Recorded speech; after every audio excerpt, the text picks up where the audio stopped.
Hey everyone, my name is Aubrey and I am the artist and owner of Dear Soul Decals.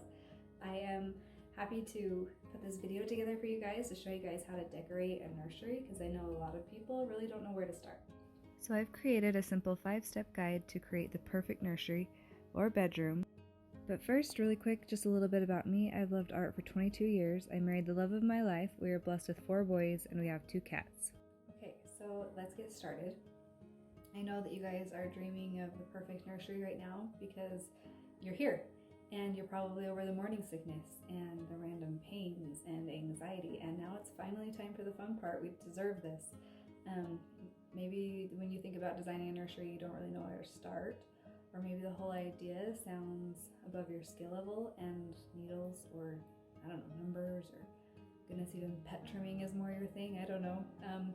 I just really want to help you guys have the confidence to achieve the perfect nursery because I really feel that designing the perfect nursery can add so much anticipation to the experience of waiting for your baby, and it provides a comfortable and aesthetic atmosphere for you to create lasting memories, which is really, really important.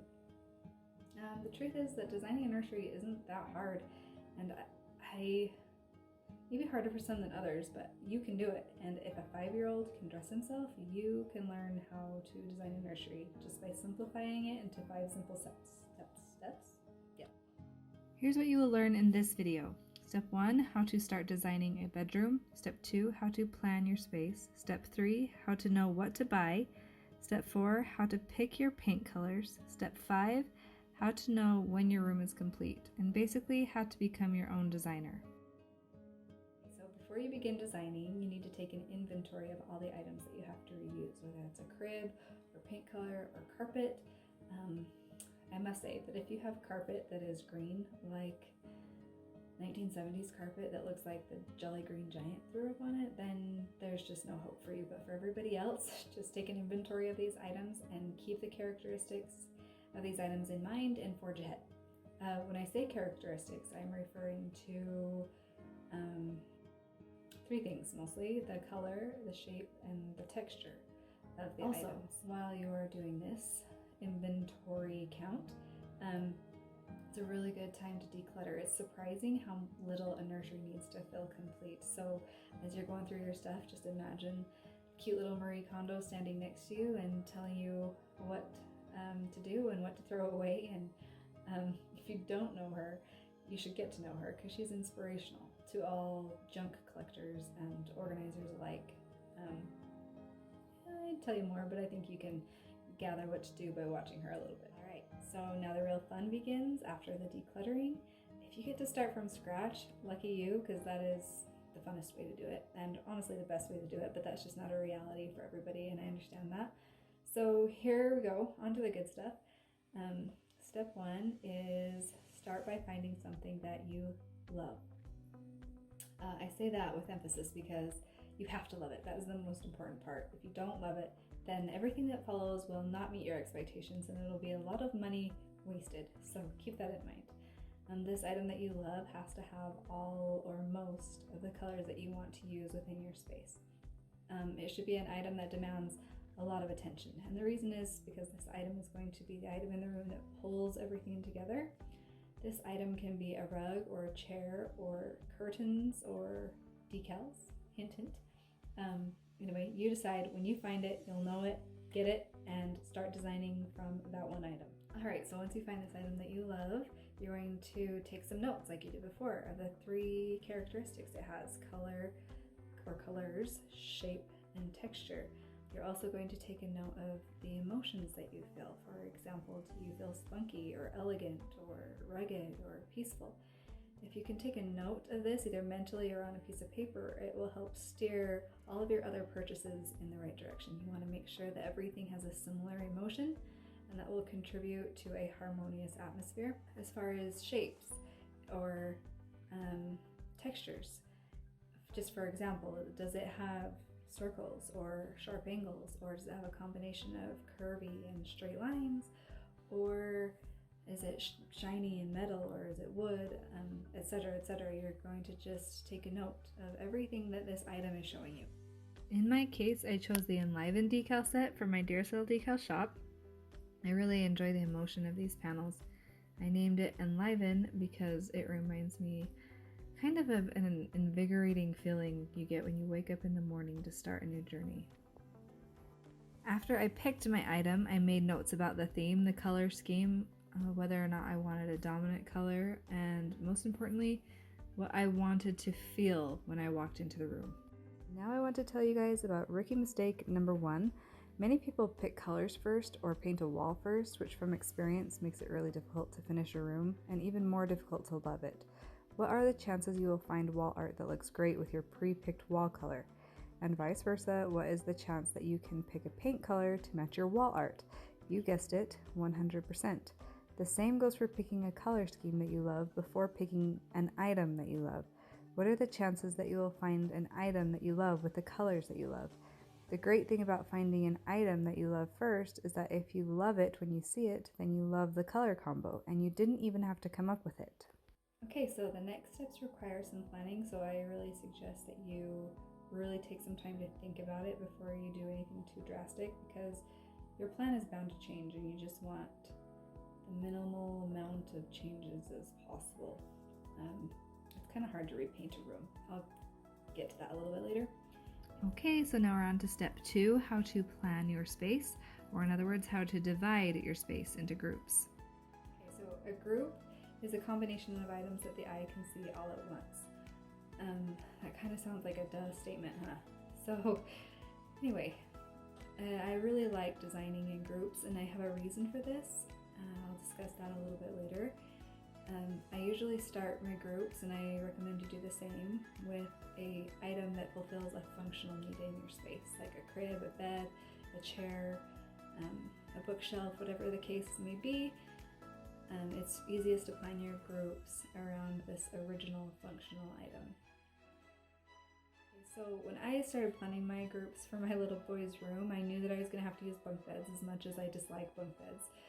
And I knew that I would need a table for underneath my sailboat decal, and also to hold a lamp, because the lamp's kind of critical in my little boy's room. He sleeps with the light on. And really, my room was really small, and because the bunk beds are taking up so much space, I decided to just leave all other items out, and I really didn't need anything else. So that's how my group started. But groups can start with a lot of different items, like a mirror or a chair or a large plant, and in this case I created a corner group with a canopy. Okay, just a little bit more information to help you guys plan your groups. Because nurseries are generally the smallest room in the house, I recommend you put one group on every major wall. And that doesn't mean it has to be that way, that's just what I recommend. You can put 2 smaller groups on one wall. Walls that are mostly made up with closet doors, I suggest just leaving those empty. Again, it's your house. If you feel like you need something on that space, then go ahead and go for it. The idea is to maintain enough negative space within your room that it feels clean and free of clutter. I want to talk a little bit more about overlapping. When you overlap objects, it creates a depth of field that's pleasing to the eye. And it's important to remember that you're decorating a 3-dimensional room and not just a 2-dimensional wall. So if you have images, proof that I have kids in the background. Hold on. I don't remember what I was thinking about. Overlapping, something about shapes. Okay, something about a 2-dimensional wall. So if you have a 2-dimensional picture on the wall, try to think about how to decorate around it with 3-dimensional objects. I like to put dressers or tables underneath 2-dimensional pictures and put things overlapping the 2-dimensional pictures, like a lamp or, I don't know, something tall. Picture frames or whatever it may be. Another little tip. This is a big one. Okay, all of the adorable stuff that you want in your nursery needs to fill a need, and that's kind of hard to describe. When are items needed and when are they not needed? Well, I like to kind of boil it down to this. If you have a space within a group that is empty and it just feels like it needs something, then it needs something. If you have a group that is lacking one of the colors in your color scheme, then you're going to need an item that represents that color that you're missing. So here's another rookie mistake. Some people place too many random items on a wall without having a defined area of negative space in between the groups. In interior design, sometimes less is more. Our eyes and brains need clean, empty space in between groups to process what they have just seen while anticipating what they will see next. Too many items in a space can lead to an overwhelming or overstimulated feeling. So step 3 is shop, shop, shop. Okay, so on to step number 3, which is by far the funnest or most fun part. I'm not a grammar expert, but I think most women would agree with me that that is the case. So shopping takes a little bit of detective work. You gotta search the nooks and crannies of the web in your local stores for the perfect pieces, and it can be a little bit tedious, but it is really worth it if you put in the effort. You're going to end up with the perfect nursery. However, if you don't have that kind of time, it's going to end up wonderful anyway.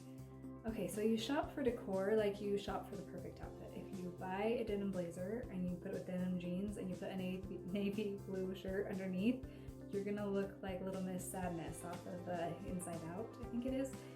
It really just doesn't go together. Usually, when people dress themselves, they put contrasting colors together. So you need to keep in mind that the items that you're putting in front of other items, like a crib against a wall or frames against the wall, have somewhat of a contrast. Contrast forgives temperature differences. If you're not familiar with what temperature is, you can have a warm white and a cool white. You can have a warm gray and a cool gray, and you can have a warm blue and a very cool blue. Even though all blues are considered cool, you can have a warmer blue and a colder blue. And so sometimes when we're aiming for a certain temperature, but it's a little bit off, if you have like 2 teal blues next to each other and one is warmer than the other, they don't look very good together if they're the same value, which is how light or dark it is. But if there's some contrast and one's lighter and one's darker, that will forgive mild temperature differences. Hope that makes sense, guys. Another important thing to keep in mind when you're shopping is repeat, repeat, repeat. All of the items that you purchase need to have some characteristic that repeats another characteristic in the room. Items can have unique things about them as long as there's something about them that is similar to something else in the room. It's a lot like making a quilt. If you notice in a quilt, there's always squares with different patterns and different colors, but they all look good together because the patterns and colors are repeated. The fabrics themselves don't necessarily have to match. When I was searching for a table for my boys' bedroom downstairs, it was not easy. I looked everywhere, and I definitely did the whole detective thing that I talked about earlier. And I finally came across a table at Hobby Lobby that was perfect, and the reasons were because it had the white and brown that I needed within that group, and it also contributed to the same kind of nautical emotional feel that I was really going for. However, I found 3 other tables or dressers that would have worked well too. It just wouldn't have worked as well, and here are the reasons why. I really liked the navy blue nautical dresser, but as I imagined it in the room, it just seemed to change the emotion because navy blue is not a dominant color and I really wanted to keep things light. I liked the white and brown TV stand quite a bit, but I taped it off in the room and it was too big and my door ran into it, so I had to cross that one off the list. And I also liked the gray little serving table, but it just didn't have the white that eventually won my heart because white has such a way of lightening a space. So really quick, I want to talk about this little styling room that I put together. It was a temporary room, so I did not repaint it. I tried to keep white the dominant color and just use a little bit of pink in each of the groups. My boys' room is a little bit more complicated. I wanted to keep rope a common theme, and so I used a rope basket. I sewed rope onto the pillow and I had my husband put the ropes into the beds. I also was very aware that most of the lines in my room were straight. The beds are very clean and straight, the table's very clean and straight, and so I had him put the vertical lines on the wall behind the bed. You'll also find vertical lines in the bedspreads and the rug and the blanket. Another little bit of repetition is that the lamp base and the handles and the curtain rod are all about the same metal.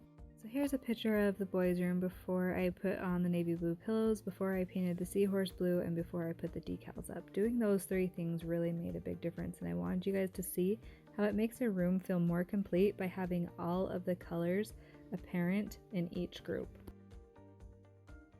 Rookie mistake for step 3 is some people just reuse items they don't really love because they don't want to throw them away or give them away.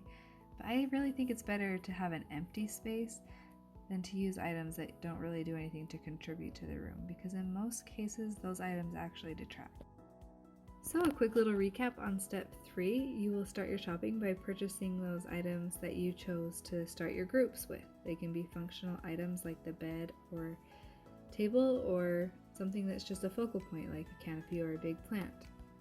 And then as you continue shopping, you'll need to keep in mind that you need to fulfill the color scheme requirements within each group and repeat textures, patterns, and characteristics throughout the room.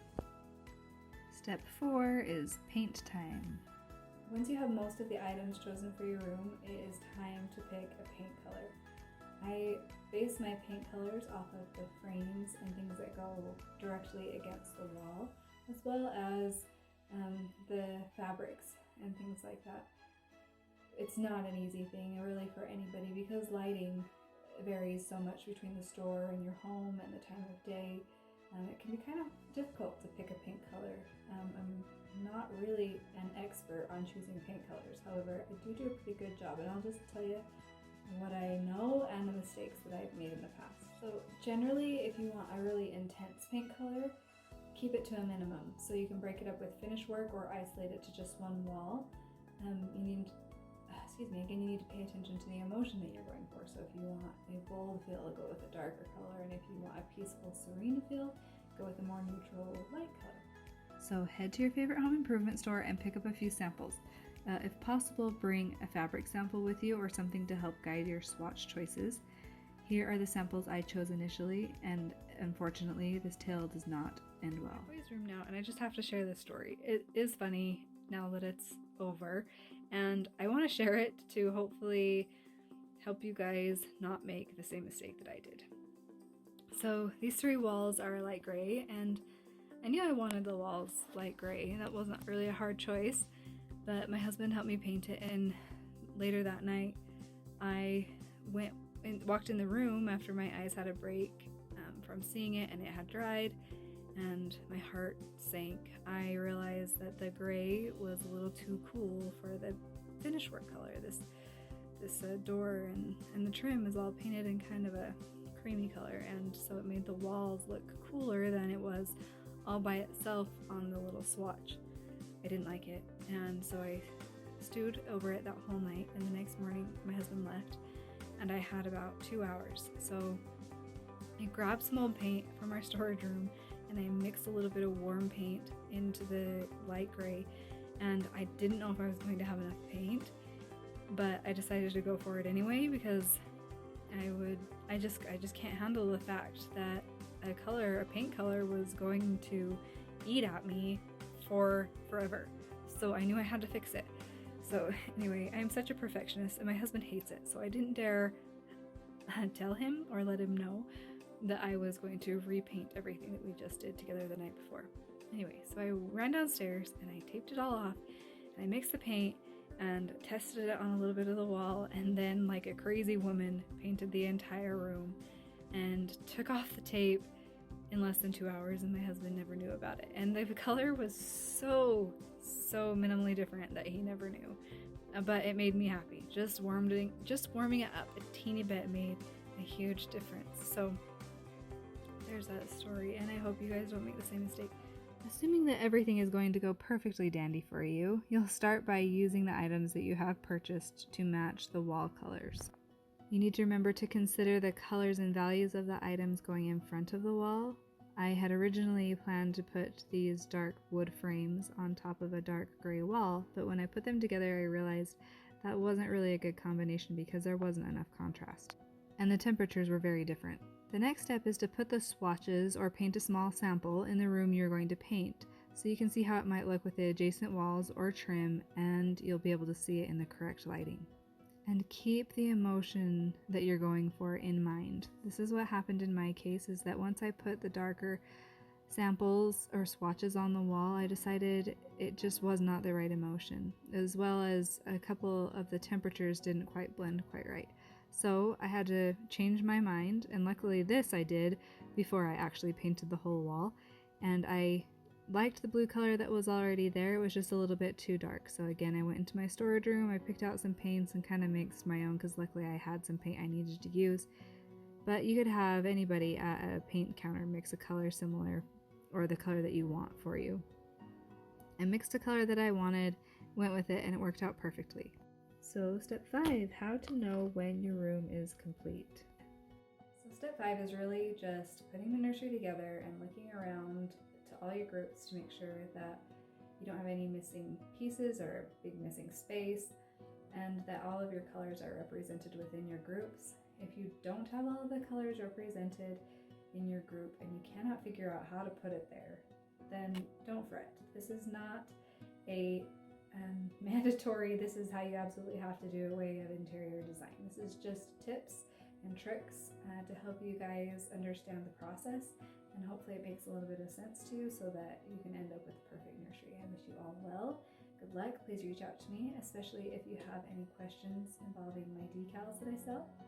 And I really hope you enjoyed this little tutorial.